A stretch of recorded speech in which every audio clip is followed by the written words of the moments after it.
on n'est pas là non plus pour s'auto-flageller. Alors ensuite, nos objectifs. Maintenant qu'on a notre petite méthode, combien on va s'en créer ?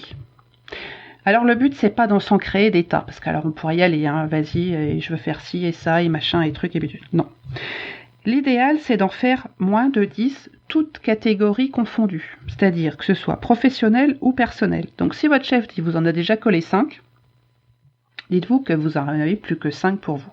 Alors pourquoi si peu, entre guillemets, c'est déjà beaucoup à mon sens, parce que sinon on va être beaucoup trop dispersé. Ça va vous demander un plan d'action terrible, que ce soit dans votre vie personnelle ou privée, personnelle ou professionnelle, pardon. Et donc déjà, 5, 7, 10, c'est vraiment, mais il a grosse limite. Si vous êtes déjà super habitué à vous fixer des objectifs, oui, mais sinon, ou alors que ce sont des petits objectifs, je sais pas, vous savez que ça va vous prendre 3 mois et derrière vous allez pouvoir enchaîner et effectivement vous aurez fait les 10. Mais si c'est vraiment des choses à longue haleine qui vont durer sur toute la durée de l'année, franchement 10 ça va faire vraiment beaucoup. Donc soyez mesurés dans vos choix. On peut pas je dirais s'engager dans toutes les batailles en même temps la même année.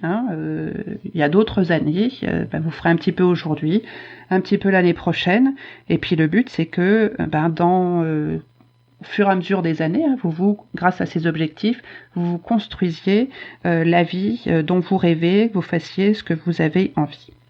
Alors là, on est bientôt le 1er juillet, donc il n'est pas trop tard.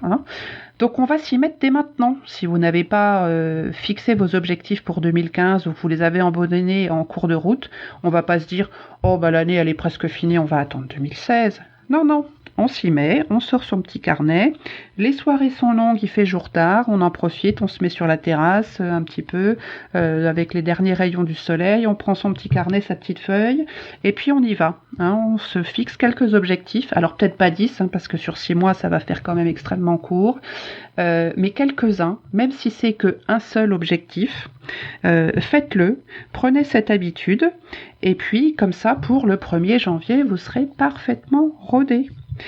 Et d'ailleurs, quand on est habitué à se fixer de nombreux objectifs, je dirais on n'attend pas le 1er janvier. Personnellement, moi, ça fait plusieurs années que je ne me suis pas fixé de bonnes résolutions parce qu'en fait, je suis dans une avancée constante de petits objectifs que j'enchaîne les uns derrière les autres. Peu importe la période de l'année dans laquelle je me trouve, j'ai toujours des petits objectifs en cours qui roulent comme ça et donc je n'ai pas besoin d'avoir en tête ce 1er janvier. Alors, go, à vos carnets. On se fixe donc des objectifs SMARTers, simples et spécifiques, mesurables, atteignables et actionnables, réalistes et en rapport avec sa vie, avec une deadline de temps, par écrit, on les revoit régulièrement et on va chercher du support. Et puis je serai donc ravie de lire dans les commentaires de ce podcast quels sont les objectifs, enfin si vous souhaitez les partager, bien sûr, ou bien par message privé, sentez-vous libre, mais ça me ferait vraiment très plaisir. Donc commencez dès aujourd'hui en vous fixant quelques objectifs SMARTers. Attention, je vais déposer un copyright. Voilà, écoutez, nos sujets pour la journée d'aujourd'hui sont traités. Alors, je vais vous demander une petite faveur, c'est d'aller sur iTunes et de mettre une note à ce podcast. Je vous l'ai déjà dit, c'est vraiment le seul moyen qu'on a pour se faire connaître sur iTunes. On ne peut pas faire de la publicité sur iTunes ou quoi que ce soit.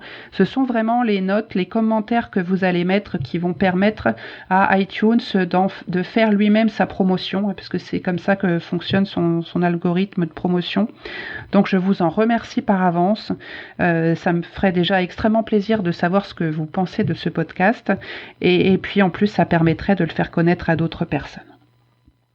Vous pouvez donc aussi suivre et continuer à suivre le blog de Productivio, qui parle effectivement des articles du podcast, mais je publie aussi régulièrement un certain nombre d'autres articles sur des sujets toujours liés à la productivité.